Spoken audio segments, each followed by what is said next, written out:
আসসালামু আলাইকুম ভিউয়ার্স, বঙ্গভোজ কিচেনে জানাই তোমাদের স্বাগত। আজকে আমি বানিয়েছি তোমাদের জন্য একদম দারুণ মজার জালিদার পাকোয়ান পিঠে বা তেল পিঠে, তোমরা যারা যেই নামে ডাকো। এই রেসিপিটা দারুণ মজার হয়। দেখো আমি কত সুন্দর এটাকে জালিদার একটা দারুণ মজার পাকোয়ান পিঠে তৈরি করেছি। অনেকে এর মধ্যে কাঁচা আটার ভাব থেকে যায়। দেখো কত সুন্দর, একটুও কাঁচা ভাব নেই, ভেতরে কোনো কাঁচি নেই এর মধ্যে। দারুণ সুন্দর হয়েছে এটা তৈরি। এরকমভাবে পাকোয়ান পিঠে কিভাবে বানাতে হয় চলুন দেখে নিই। আমি এখানটায় নিয়ে নিয়েছি 250 গ্রাম মতো গুড় নিয়ে নিয়েছি। এটা আপনারা চাইলে খেজুর গুঁড়ো নিতে পারেন। এটাকে আমি ভালোভাবে চাকুর সাহায্যে কেটে নিচ্ছি যাতে সহজেই জলের সঙ্গে মিশে যায়। দেখুন আমি সবগুলোকে কেটে নিয়েছি এরকমভাবে, আপনারা চাইলে গ্রেড করতে পারেন। এবার আমি এই মিশ্রণটাকে দিয়ে দিচ্ছি একটা পাত্রের মধ্যে। পাত্রের মধ্যে ঢেলে নেওয়ার পর এবার আমি এটাকে গ্যাসের চুলায় দিয়ে দিচ্ছি। তারপর আমি এর মধ্যে দিয়ে দিলাম 1 গ্লাস মতো জল। 1 গ্লাস মতো জল দেওয়ার পর এগুলোকে আমি ভালো করে ঘুলে দিচ্ছি। হালকা হালকা করে ঘুলে নেবেন। এটা যত গরম হতে থাকবে জলটা তত তাড়াতাড়ি ঘুলে যাবে। দেখুন এটা গরম হয়ে এসেছে, প্রায় অনেকটাই ঘুলে এসেছে। এরকমভাবে অনবরত নাড়তে থাকবেন, তাহলে দেখবেন ভালোভাবে এটা ঘুলে যাবে। দেখুন কত সুন্দর এটা ঘুলে গেছে।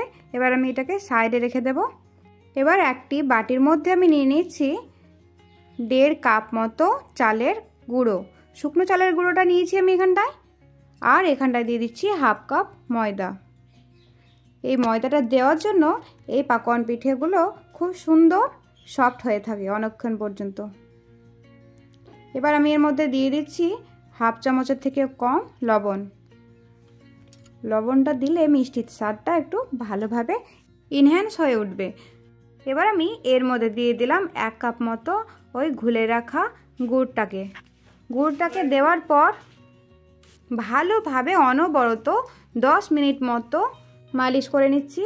এই আটাটা আপনি যতটা ভালোভাবে মালিশ করবেন তত সুন্দর এই পাকোয়ান পিঠাটা তৈরি হবে আর এটা জালিদার তৈরি হয়ে আসবে। দেখুন আমার 10 মিনিট এটা হয়ে এসেছে। এবার আমি এটাকে 5 থেকে 6 মিনিট মতো এটাকে রেস্টে রেখে দেব। এটার জন্য পিঠেগুলো ফুলকো ফুলকো হয়ে আসবে। দেখুন আমার হয়ে এসেছে 6 মিনিট। এবার আমি এটাকে ভালোভাবে মালিশ করে তার উপর আরও 1 কাপ মতো ওই গুড়ের মিশ্রণটা দিয়ে দিচ্ছি। গুড়ের মিশ্রণটা কিন্তু ঠান্ডা দেবেন না, একদম যতটা পর্যন্ত আপনি এই হিটটা নিতে পারবেন আঙুল ডুবিয়ে একবার দেখে নেবেন। খুব বেশি গরমও চলবে না, খুব বেশি ঠান্ডা হলেও চলবে না। এটা দেওয়ার পর ভালোভাবে আমি এটাকে ঘুলে নিচ্ছি।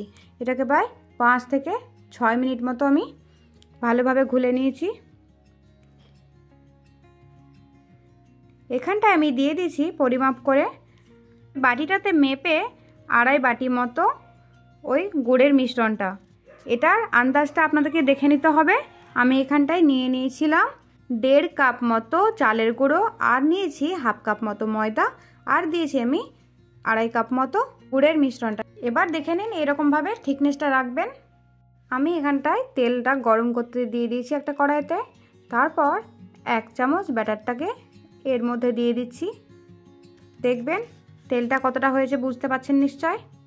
না খুবই গরম না খুবই ঠান্ডা, একদম মিডিয়াম তেল দিয়ে তেলটা যখন হবে তখনই এই ব্যাটারটা দিয়ে দেবেন। দেখুন কত সুন্দর। এবার উপর থেকে সাইড থেকে তেলগুলোকে ওর উপরে দিয়ে দেবেন। দেখবেন দারুণভাবে এটা ফুলে উঠবে। এরকমভাবে সাইড থেকে একটু তেলটাকে দিয়ে দেবেন ওর উপর, তাহলেই হয়ে যাবে। দারুণ সুন্দর একটা ফুলকো ফুলকো পাকোয়ান পিঠে তৈরি হয়ে গেছে। এবার আমি এটাকে পাল্টে দিচ্ছি। উল্টে পাল্টে এরকম লাল লাল করে ভেজে নেবেন।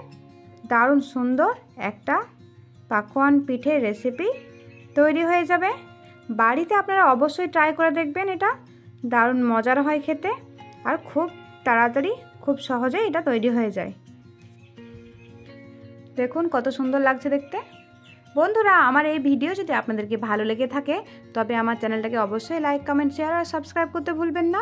আর পাশে থাকা বেল বাটনটাকে অবশ্যই দাবিয়ে দেবেন, যাতে আমার রান্নার নতুন নতুন নোটিফিকেশানগুলো আপনাদের কাছে সহজেই পৌঁছে যায়। তবে দেখুন, আর একটা বানিয়ে নিয়েছি, কত সুন্দর এটা ফুলে উঠেছে। এরকমভাবে আপনারাও বাড়িতে বানিয়ে নিতে পারবেন। তবে দেরি না করে রেসিপিটাকে তাড়াতাড়ি বাড়িতে বানিয়ে ফেলুন। আর কেমন হয়েছে আমাকে কমেন্ট বক্সে জানাতে ভুলবেন না কিন্তু। আমার পিঠেগুলো সব বানানো হয়ে গেছে। দেখুন কত সুন্দর দেখাচ্ছে, সাইডে চিমটি কাটার মতো একটা ডিজাইন হয়ে এসেছে। আপনাদেরকে আমি ভেঙে দেখাচ্ছি। অনেকেই বলেন প্রথমের পিঠেটা খারাপ হয়। দেখুন আমার প্রথমের পিঠেটা কত সুন্দর হয়েছে, জালিদার। এটা খেতেও অসাধারণ হয়েছে, একদম জালিদার হয়েছে। মাশাআল্লাহ, দারুণ লাগছে দেখতে এটা। আপনারা বাসায় অবশ্যই এই রেসিপিটাকে আমার ট্রাই করে দেখবেন।